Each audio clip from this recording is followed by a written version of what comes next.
Graça e paz, querido irmão, é uma alegria tê-lo novamente comigo. Hoje nós vamos falar sobre o batismo de crianças, o pedobatismo, prática comum nas igrejas presbiterianas, com base, né, na doutrina da aliança. Então já fica um spoiler aí do que vem, não é, da nossa aula de hoje, logo na nossa introdução.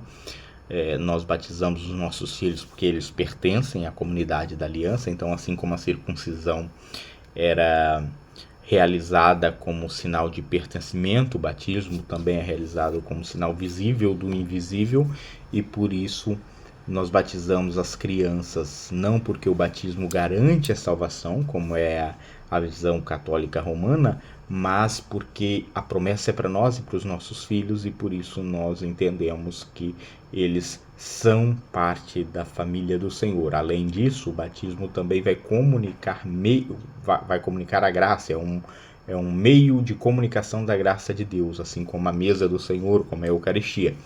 Então nós vamos estudar um pouquinho sobre isso, tá? E para nós fazermos essa breve introdução, vamos falar que, primeiro, é preciso dizer que o batismo infantil é uma prática histórica da igreja cristã e familiar também. Tá? Não é algo novo que a igreja inventou recentemente. Na realidade, o credo-batismo é bem mais novo. Né? O credo-batismo remonta aos anabatistas, enquanto o batismo de crianças aí vai remontar aos primeiros séculos da igreja cristã. Tá? Então, nós vamos conversar um pouco sobre essa prática tão bonita e rica, por sinal, né, da nossa igreja, que é o batismo de crianças. A pergunta que nós devemos fazer para a introdução, então, é: por que batizamos os nossos bebês e crianças pequenas? Tá? Bom, para nós, presbiterianos e reformados, o batismo infantil ela não é uma invenção humana ou uma tradição bonita, muito embora seja lindo. Eu particularmente admiro muito a beleza da sacracidade nos momentos do batismo e da mesa do Senhor, ou seja, nos sacramentos. Eu gosto dessa parte mais litúrgica da igreja. Mas embora seja um momento muito bonito, não é uma invenção humana, na realidade é uma prática bíblica que remonta aos primeiros séculos da igreja e que expressam de forma visível o tamanho do amor de Deus para a nossa família. Tá?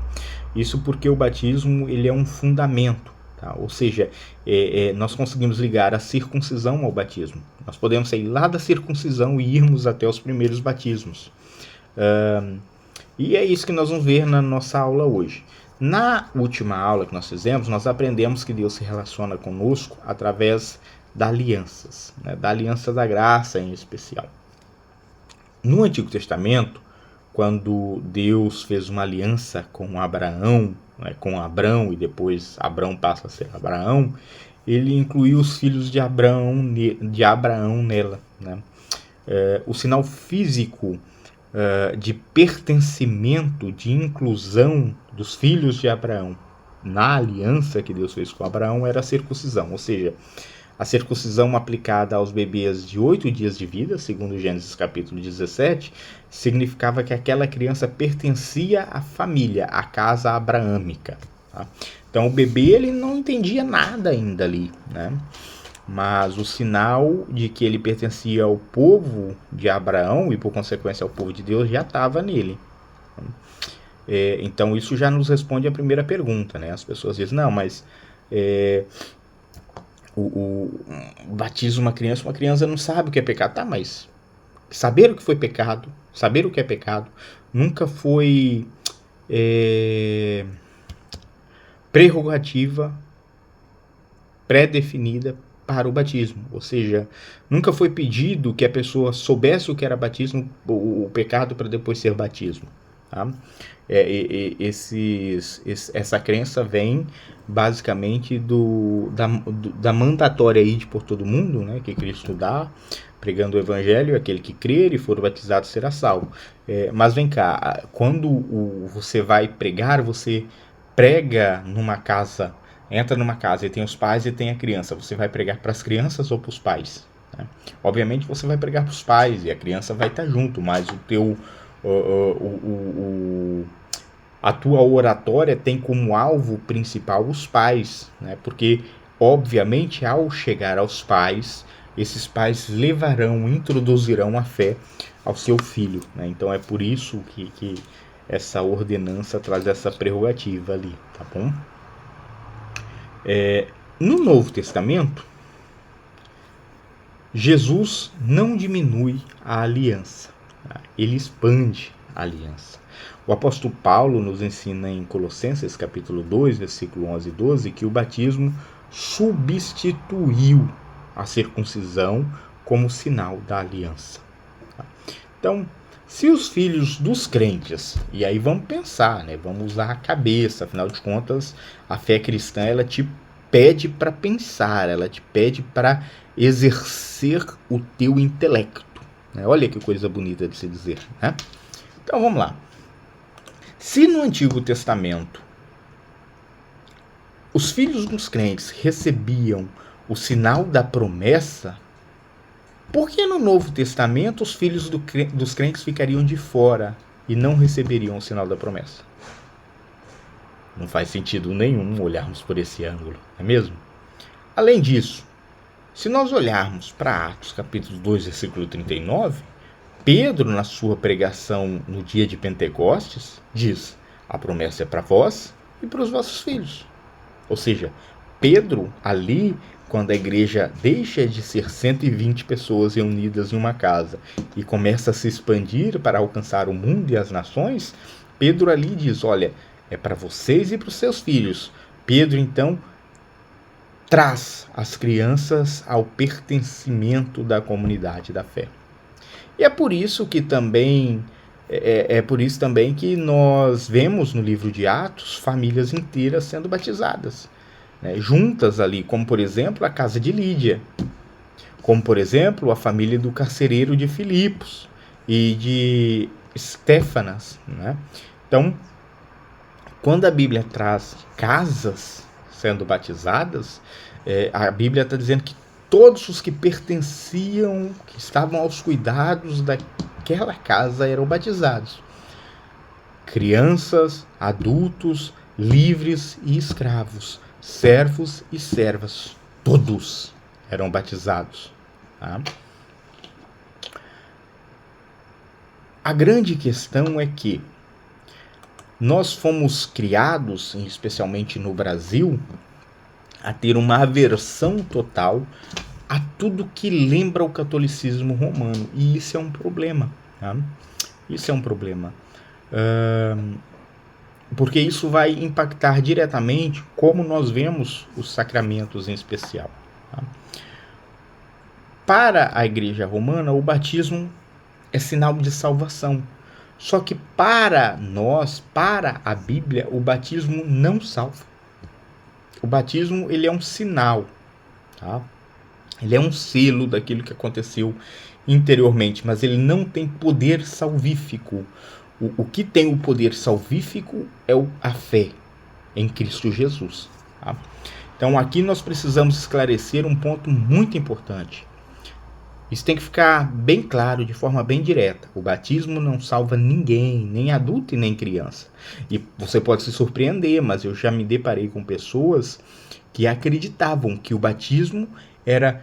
E não estou dizendo de católicos, tá? Eu estou dizendo no meio evangélico, pessoas que eu tive a oportunidade de conversar, em especial num casamento que realizei, pessoas que acreditavam fervorosamente que se a pessoa não for batizada nas águas por imersão, ela não seria salva. Ou seja, o batismo tinha para esta pessoa poder salvífico. Tá? Não tem. O batismo não salva nem criança nem adulto. O batismo infantil ou o batismo adulto não limpa o pecado original. Tá? O batismo, a água, não é mágica. Tá? A água não garante uma salvação automática para a criança que está sendo batizada e nem para o adulto. Tá bem? O batismo é um sinal. Ele acaba por ser um selo. Tá? Como assim é um sinal, pastor? Ele é um sinal porque ele aponta visivelmente para as promessas do Evangelho. O sangue de Cristo que limpa e o Espírito Santo que regenera. Ao ter caindo sobre nós de forma bem didática ali, né, na hora que o reverendo, o pastor, olha para aquele que vai ser batizado e por exemplo, fala, olha, fulano, filho da aliança, eu te batizo em nome do Pai, do Filho e do Espírito Santo, e derrama água sobre a cabeça, isso aponta para a obra do sangue de Cristo que é derramado nas nossas vidas de forma espiritual. Tá? É um selo ainda, porque ele marca que aquela criança, aquela pessoa que está sendo batizada, pertence à comunidade. Ele sela que essa pessoa pertence à comunidade da criança. Ela crescerá não como um estranho no meio daquela família, mas como um membro familiar da fé, cercado de cuidados, de orientação, de exortação e de amor, de dedicação. Tá? No batismo infantil, irmãos, a graça de Deus, ela vem antes da nossa resposta. O bebê, ele não escolheu estar ali, isso é fato. Mas, assim como acontece com a salvação, mesmo sem aquela criança ter escolhido estar ali, Deus já está declarando sobre a vida dele. Eu quero ser o seu Deus, eu quero que você seja o meu povo.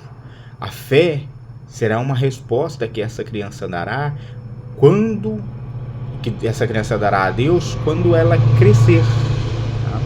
É por isso que quando adulto ou na fase ali da adolescência e juventude, nós temos a profissão pública de fé que é realizada nas nossas igrejas.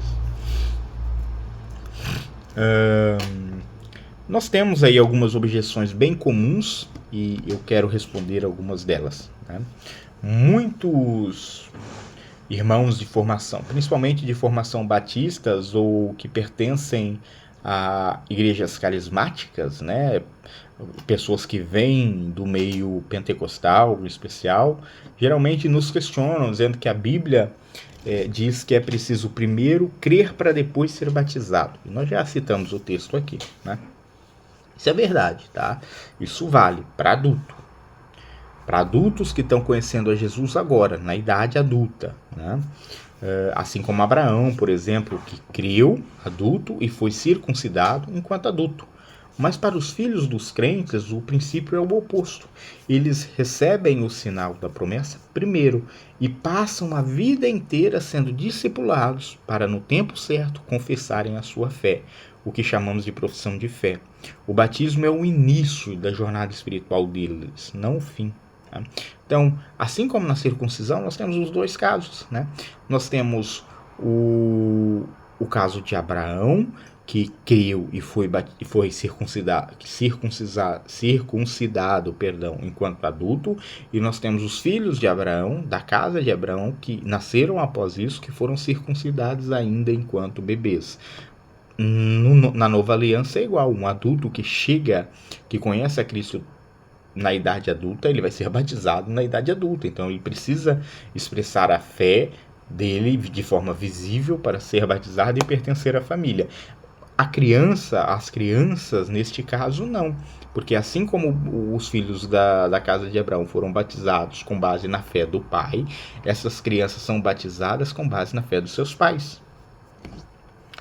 Bom, na nossa igreja, na igreja presbiteriana, o batismo infantil ele nunca é feito em segredo, tá? Ou numa festa particular.